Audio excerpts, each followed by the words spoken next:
Nabi Muhammad sallallahu alaihi wasallam. Sama-sama baca salawat.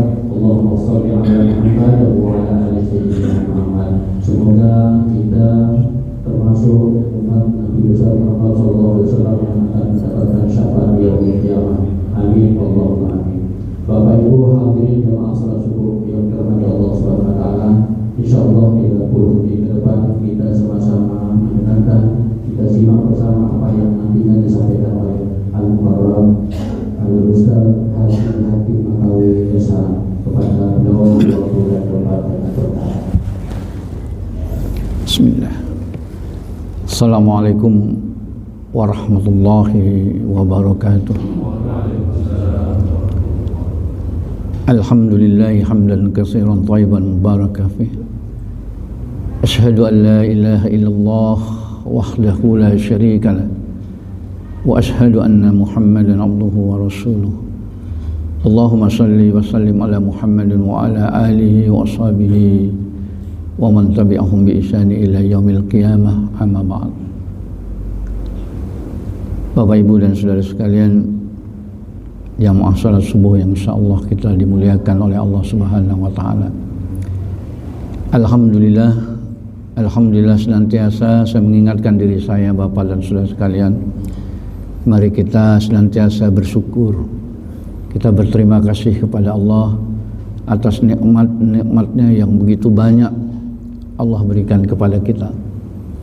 Saking banyaknya nikmat yang Allah berikan, Allah ingatkan dalam surat An-Nahl ayat ke-18, wa in ta'uddu nikmatallahi la tuhsuha.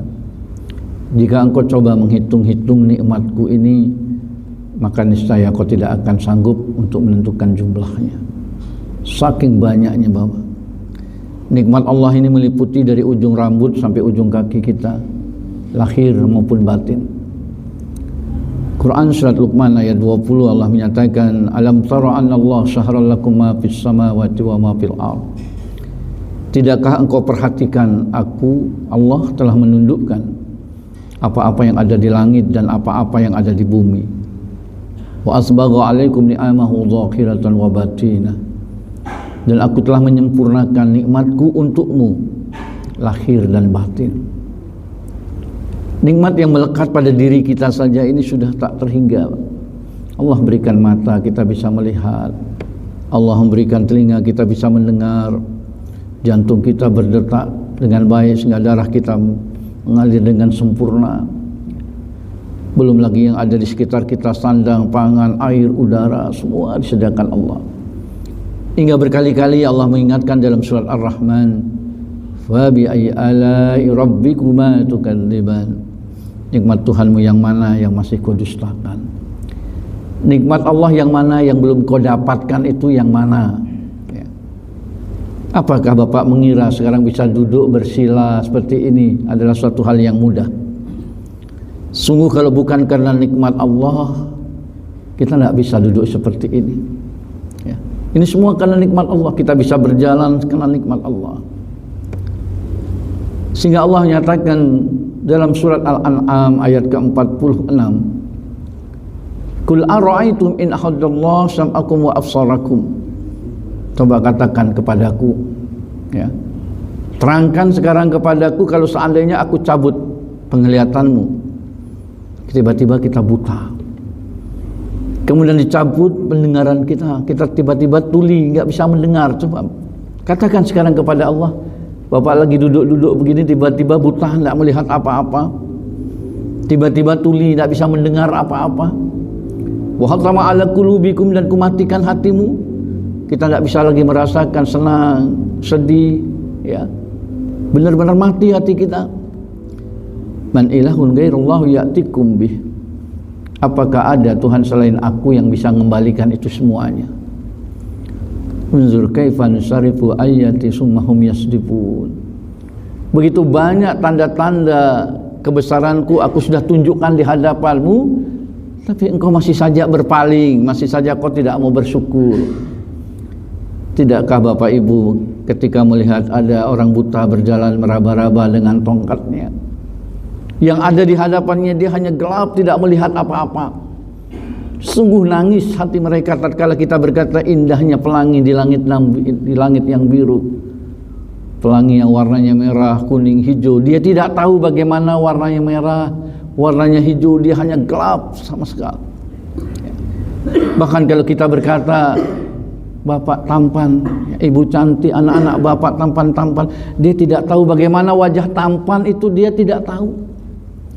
Dia hanya berhari-hari berjalan dalam kegelapan, sementara kita bisa melihat segalanya. Ini adalah nikmat yang luar biasa. Apakah ada yang mau menukar matanya ini dengan istana? Tapi sementara kita buta seperti itu. Saya yakin tidak ada yang mau. Untuk apa kita punya istana tapi kita buta, tidak bisa melihat apa-apa. Apa ada yang mau menukar kesehatannya? Ini yang sering dilupakan oleh manusia. Nikmat yang paling besar adalah kesehatan ini.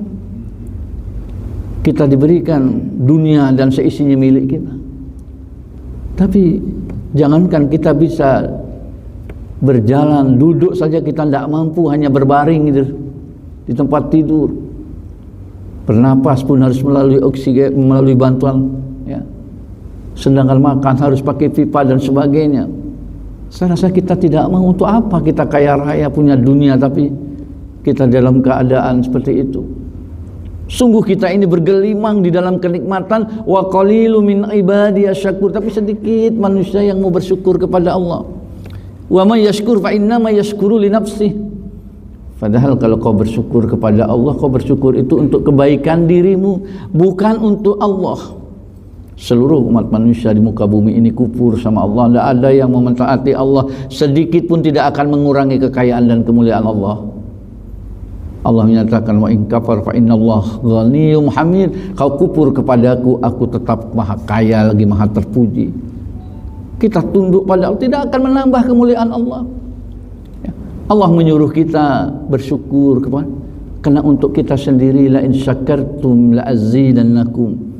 Kau bersyukur kepada Allah, aku tambah terus kenikmatan di dalam hidup. Jadi Allah memberikan aku tambah kenikmatan, bukan Allah tambah kekayaan kita.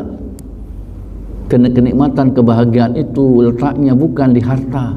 Kalau diletakkan di harta, hanya orang-orang kaya saja yang merasakan nikmat, yang merasakan bahagia dalam hidupnya.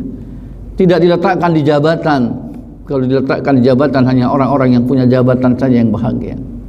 Tapi Allah letakkan di hati, di qalbu kita, sehingga kita bersyukur sama Allah, merasa qanaah, merasa cukup dengan apa yang kita miliki. Nikmat hidup kita ini, bahagia hidup kita ini. Ini sudah janji Allah, ya. Akan buat hatimu menjadi tenang, menjadi nikmat, ya, di dunia, bahkan sampai nanti ketika Allah panggil kita dalam keadaan kenikmatan juga. Oleh karena itu, Bapak dan Saudara sekalian, saya selalu mengingatkan, jangan pernah kita sampai lupa untuk berterima kasih, bersyukur sama Allah Subhanahu wa taala dengan cara kita laksanakan segala perintah-perintah Allah semampu-mampu kita. La yukallifullahu nafsan illa wus'aha. Allah tidak pernah memikulkan beban kepada hambanya sesuatu yang kita tidak sanggup untuk melakukannya. Kita tidak mampu sholat dengan cara berdiri, lakukan dengan cara duduk. Tidak mampu duduk, lakukan dengan cara berbaring, ya. Yuridullah bikumul yusra wa la yuridu bikumul usra. Allah itu menyukai kemudahan, dan Allah tidak menyukai orang yang mempersulit diri. Tapi terhadap apa yang dilarang oleh Allah, jauhkan sejauh-jauhnya. Jangan meremehkan dosa-dosa kecil. Sekecil apapun dosa yang kita lakukan, kalau kita tidak minta ampun sama Allah, maka dia akan menjadi besar jika dilakukan berulang-ulang.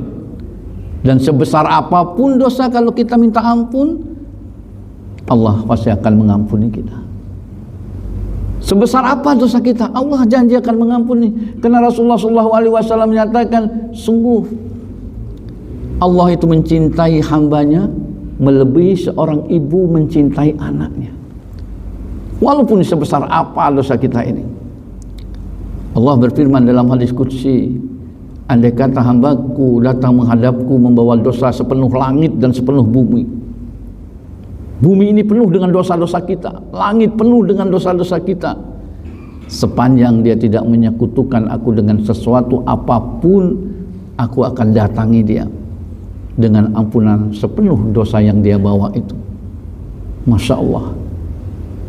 Rasulullah mengatakan, walau alimtumul khataya hatta tablughas sama, tsumma nadimtum fataballahu alaikum, jika engkau berbuat dosa hatta tablughas sama, sampai langit biru itu menjadi hitam karena dosamu, tapi kau minta ampun, Allah akan ampuni. Karena itu Allah ingatkan, jangan pernah putus asa dari segala dosa yang pernah kita lakukan, sekotor apapun masa lalu kita, seburuk apapun diri kita, sehina apapun perbuatan-perbuatan masa lalu kita. Ingat bahwa kita ini hamba Allah. Allah menyayangi kita melebihi seorang ibu menyayangi anaknya.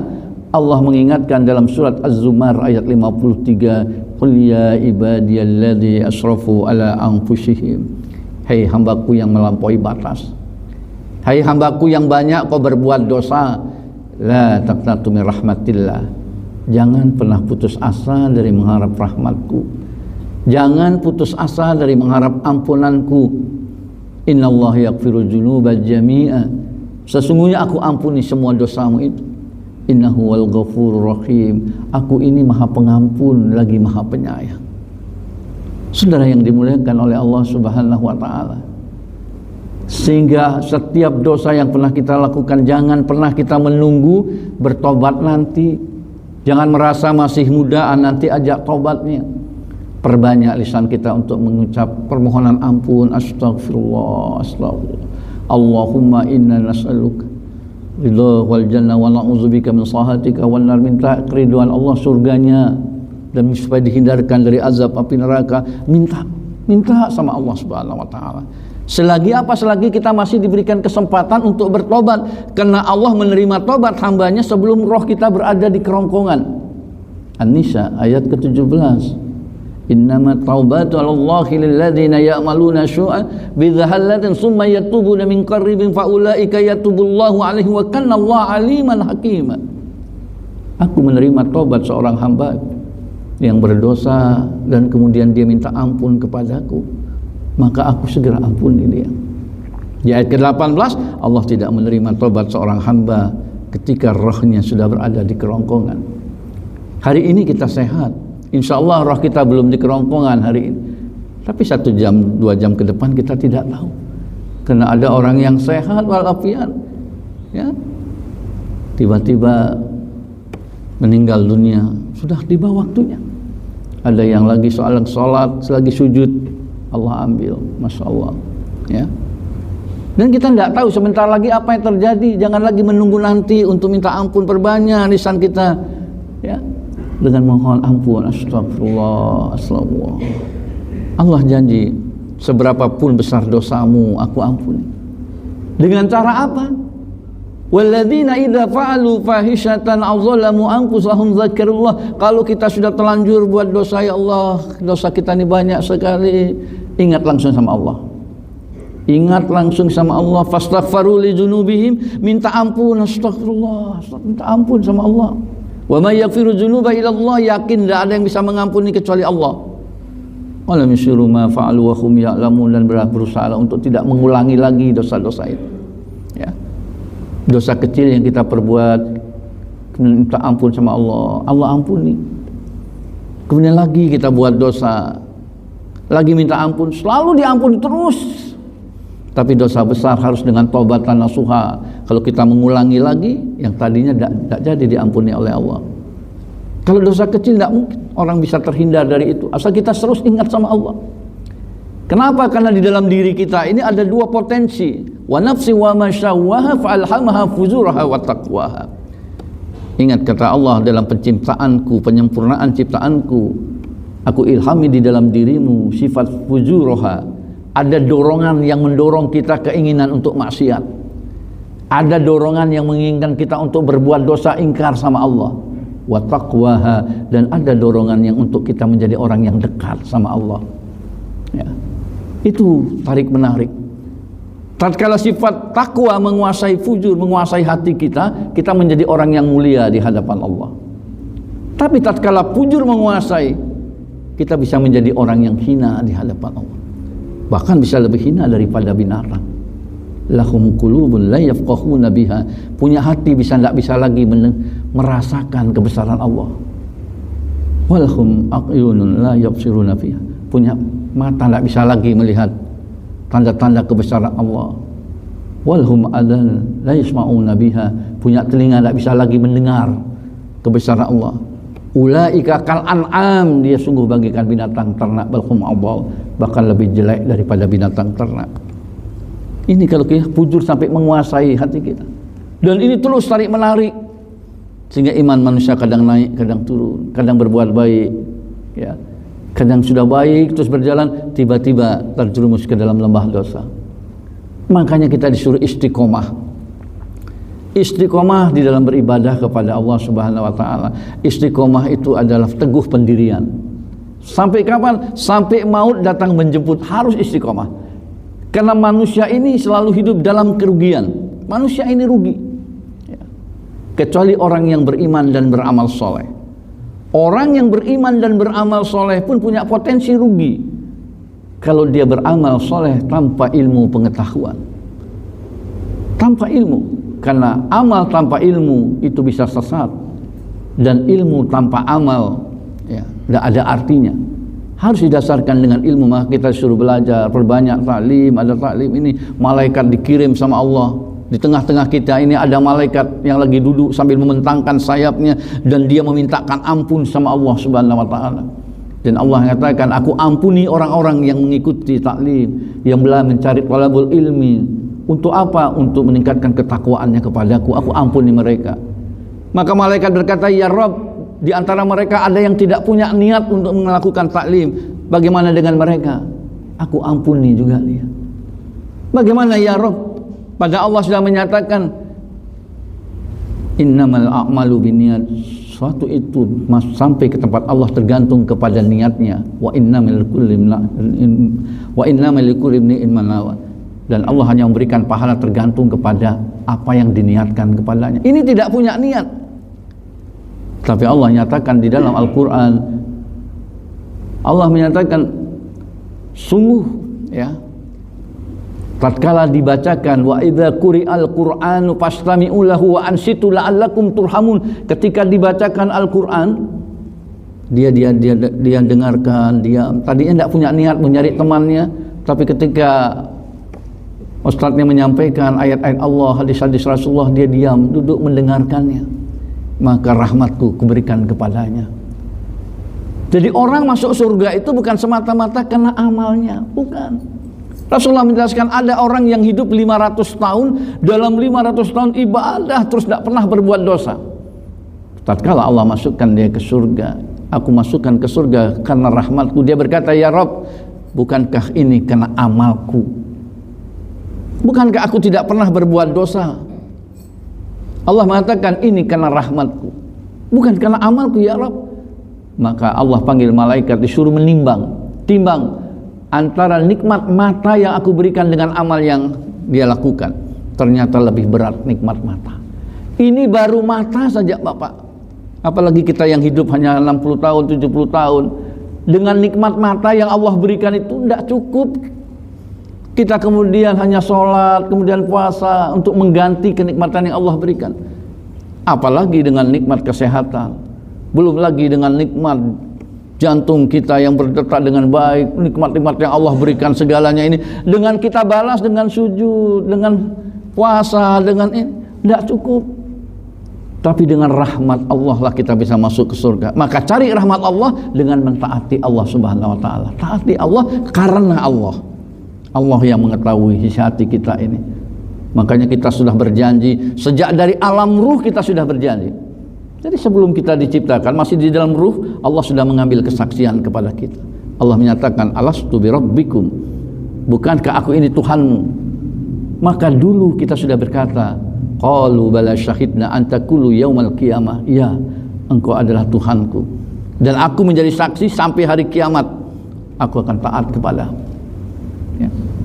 Setelah kita dibentuk seperti Adam diciptakan dari tanah, dan setelah terbentuk ditiupkan rohnya, kemudian Hawa dari tulang rusuk, dan kita, Allah menyatakan kita diciptakan dari laqad khalaqnal insana min sulalatin min tin. Kita ini diciptakan dari saripati makanan. Dari saripati makanan yang dimakan kemudian menjadi nutfah. Maaf, nutfah itu adalah sperma. yang disimpan di rahim ibu selama 40 hari kemudian menjadi alaqah, yaitu segumpal darah merah. 40 hari menjadi mudghah, yaitu segumpal daging. Setelah 40 hari kemudian diberikan tulang, dibungkus lagi dengan dagingnya, ditiupkan roh, sehingga dalam waktu 4 bulan itu adalah kehidupan di dalam rahim ibu. Itu penciptaan kita, Bapak dan saudara sekalian. Barulah kemudian kita dilahirkan setelah 9 bulan di alam dunia. Di alam dunia inilah kita disuruh apa? Disuruh beribadah. Untuk apa? Bekal kita. Karena kehidupan kita masih panjang. Makanya kita hidup di dunia ini, kalau kita mau istiqomah, luruskan dulu apa yang menjadi tujuan hidup dan luruskan niat kita lillahi ta'ala. Bapak dan saudara sekalian, apa tujuan hidup kita? Itu tentukan dulu.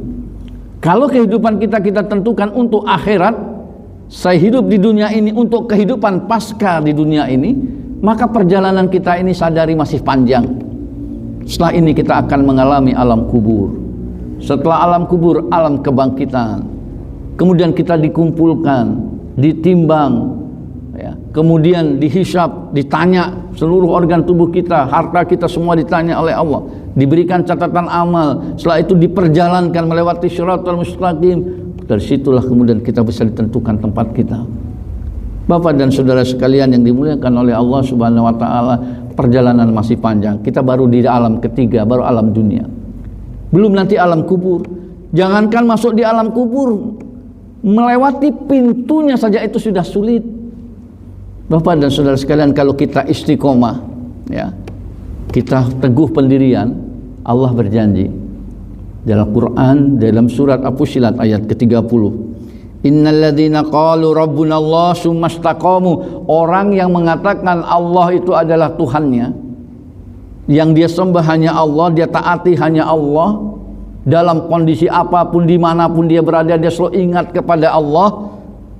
Innani anallahu la ilaha illa anna, dia ingat dengan firman Allah, akulah Allah, tidak Tuhan yang berhak disembah kecuali aku, kata Allah. Fa'budni, maka sembahlah aku. Bagaimana cara menyembahnya? Wa aqimis sholata li zikri, dirikan solat untuk mengingat aku, kata Allah. Dirikan solat untuk mengingat aku. Dan kita ingat Allah di mana saja, dalam kondisi apa kita ingat. Waktu solat kita solat, sampai maut datang menjemput. Bapak dan saudara sekalian, apa kata Allah? Malaikat maut berkata, ala takhafu wa la tahzanu, jangan takut, jangan sedih. Jangan takut kau menghadapi kematian ini. Jangan sedih kau meninggalkan dunia. Dunia ini tidak ada artinya sama sekali, Bapak, tidak ada artinya. Rasulullah mengatakan, andai kata dunia ini punya nilai senilai sayap nyamuk saja, seandainya dunia ini punya nilai senilai sayap nyamuk saja, Allah tidak akan memberikan minum setetes pun kepada orang yang durhaka sama Allah. Allah tidak akan berikan minum kepada orang yang kafir kepada Allah. Tapi karena dunia tidak ada artinya, silakan. Apa yang kau ambil dari dunia, kau ingin ambil dari dunia ini. Allah Maha Pengasih, Allah Ar-Rahman. Tapi rahim Allah, kasih sayang Allah hanya untuk orang-orang yang beriman. Ya. Silakan dunia, jangan takut. Ala takhafu wa la tahzan. Wa abshiru fil jannah, aku datang untuk mengantarmu ke surga. Allati kuntum tu'adun. Ini janji Allah kepada orang yang istiqomah. Jadi orang istiqomah itu, karena manusia itu rugi, ya, kecuali orang beriman dan beramal soleh. Sudah beriman beramal soleh rugi kalau dia tidak berilmu. Orang beriman beramal soleh sudah berilmu pun rugi kalau dia tidak ikhlas di dalam beramalnya.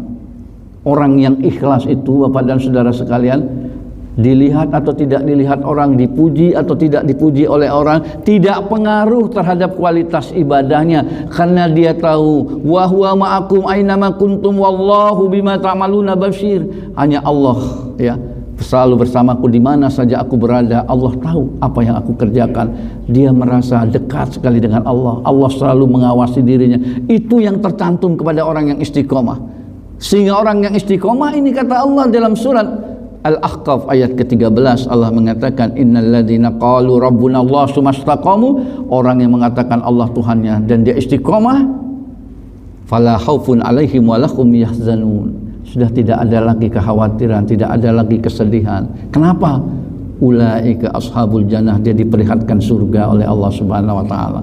Bapak, kalau kita mau meninggal dunia didatangi malaikat, dilihatkan surga, Masya Allah, sekarang kita berani mati Pak, dilihat surga. Tapi kalau kita tidak tahu, kena melewati pintu, kalau kita tidak punya bekal, tidak punya amal. Surat Muhammad ayat ke-27, fa kaifa idza tawaffathumul malaikah, tidakkah kau perhatikan malaikat itu, orang-orang zalim itu dalam tekanan malaikat, yadribuna wuduhum adbaruhum, dipukul mukanya, dipukul punggungnya. Jiwa yang busuk, keluar kau. Jiwa itu tidak mau keluar, sehingga akhirnya dipukul oleh para malaikat itu, dipaksa. Waja'at sakratul maut bil haq, kematian itu tetap saja datang kepadanya. Ya, dzalika ma kunta minhu syahid, meskipun dia mencoba untuk lari tidak bisa. Aina ma takunu yudrikumul maut, kemana saja dia berada, mati pasti akan menjumpai dirinya dia. Walau kuntum fi buruji musyayyadah, sekalipun dia sembunyi di suatu benteng yang sangat kuat, itu kematian pasti akan datang. Bapak dan saudara sekalian, melewati pintu saja sudah sulit. Ada yang nikmat, ada yang berat sekali pintunya. Oleh karena itu disuruh ikhlas. Apa yang kita lakukan hanya Allah. Orang yang ikhlas tidak butuh penilaian orang. Orang yang ikhlas itu yang zuru ila qulubikum wa a'malikum. Dia hanya sibuk memperbaiki hati dan memperbaiki amalan-amalannya. Dia itu orang yang ikhlas. Orang yang ikhlas itu juga masih rugi. Sudah beramal, berilmu, ikhlas rugi kalau tidak istiqomah. Karena akhir kehidupan manusia itu ditentukan pada akhirnya. Ada orang yang ibadah terus, pada saat mau meninggal dunia maksiat. Ada orang yang maksiat tapi dekat meninggal dunia dia tobat dengan tobatan nasuha. Ditentukan pada akhirnya. Wal akhiratu khairul laka minal ula. Akhir itu menentukan, lebih baik daripada awalnya. Maka jangan pernah lupa kita berdoa, Rabbana la tuzigh qulubana ba'da idh hadaitana wa hab lana min ladunka innaka antal wahhab. Ya Allah, ya. Jangan lagi kau palingkan, setelah kau memberikan petunjuk kepadaku, limpahkan rahmatmu kepadaku, ya. Engkau sebaik-baik petunjuk. Ya muqallibal qulub, sabbit qalbi ala dinik. Ya Allah yang bolak-balikkan hati, tetapkan hatiku dalam agamamu. Ya muqallibal qulub, sabbit qalbi ala taati. Ya Allah bolak-balikkan hati, tetapkan hatiku dalam ketaatan kepadamu. Bapak dan saudara sekalian yang dimuliakan oleh Allah, alokasi waktu yang diberikan kepada saya hanya 30 menit, ya. Dan ini pas 28 menit, ada 2 menit, ya. Mungkin ada yang mengganjal dari apa yang saya sampaikan tadi. Monggo Bapak, jika ada yang ingin ditanyakan, saya selalu memberikan kesempatan sehingga tidak mengganjal. Kalau ada yang ditanyakan, monggo. Ada Bapak yang ditanyakan? Baik, kalau tidak ada yang ditanyakan, ya, saya mengakhiri, saya hanya mengingatkan. Mari Bapak dan saudara sekalian, mari kita istiqomah dalam ibadah kita. Lakukanlah semampu-mampu kita. Kalau kita belum bisa meningkatkan ibadah kita, jangan pernah berbuat dosa. Berusahalah untuk tidak berbuat dosa sekecil apapun. Kalaupun namanya manusia tidak luput dari salah dan dosa, maka biasakanlah lisan kita untuk senantiasa istighfar. Di mana saja kita berada, kita meminta ampun sama Allah. Astagfirullah, astagfirullah. Agungkan Allah, pujilah Allah, subhanallah, walhamdulillah, wala ilaha illallah, Allahu akbar. Karena kita tidak tahu, ya, kematian kita kapan. Maka banyak-banyak berzikir, afdhalul zikir fa annahu la ilaha illallah. Zikir yang paling baik itu mengucapkan kalimat la ilaha illallah. Man mata wa huwa ya'lamu annahu la ilaha illallah dakhalal jannah. Siapa mati dia mampu mengucapkan kalimat la ilaha illallah, itu surga. Tapi tidak mudah mengucapkan gitu kalau tidak terbiasa. Kematian seorang tergantung kepada kebiasaannya. Kalau kita biasa zikir, di mana-mana kita, di sepeda motor, di mobil, di mana kita ingat Allah, la ilaha illallah, insya Allah ketika Allah akan mengambil kita dalam kalimat la ilaha illallah. Kalau kita biasa nyanyi dimanapun, bisa jadi kita mau meninggal dunia dalam kondisi kita lagi nyanyi, ya. Kematian orang itu tergantung kepada kebiasaannya. Maka biasakanlah diri kita untuk ingat sama Allah selalu dimanapun berada. Apalagi kita ini yang bapak-bapak yang saya lihat saat ini usia-usianya sudah 11-12 dengan saya, umur umat Nabi hanya berkisar 60 hingga 70 saja. Kalaupun ada yang lebih dari 70 cuma sedikit. Lebih itu sedikit dari 70. Berarti kurang dari 70 banyak. Apakah kita termasuk yang lebih apa yang kurang? Siap-siaplah kalau sudah seusia saya ini. Saya sudah 64 hampir 65. Jadi tidak lama lagi ya. Dan bapak-bapak kira-kira juga tidak sama dengan, tidak beda dengan saya, kurang lebih lah ya. Kalau melihat wajah-wajahnya hampir sama. Minta maaf Bapak kalau ada kata-kata saya yang kurang baik, kurang berkenan di hati Bapak, mohon saya dimaafkan ya. Nah, mudah-mudahan apa yang saya sampaikan ada manfaatnya. Kita tutup dengan doa kafaratul majlis. Subhanakallahumma wa bihamdika asyhadu an la ilaha illa anta astaghfiruka wa atubu ilaik. Wassalamualaikum warahmatullahi wabarakatuh. Terima kasih.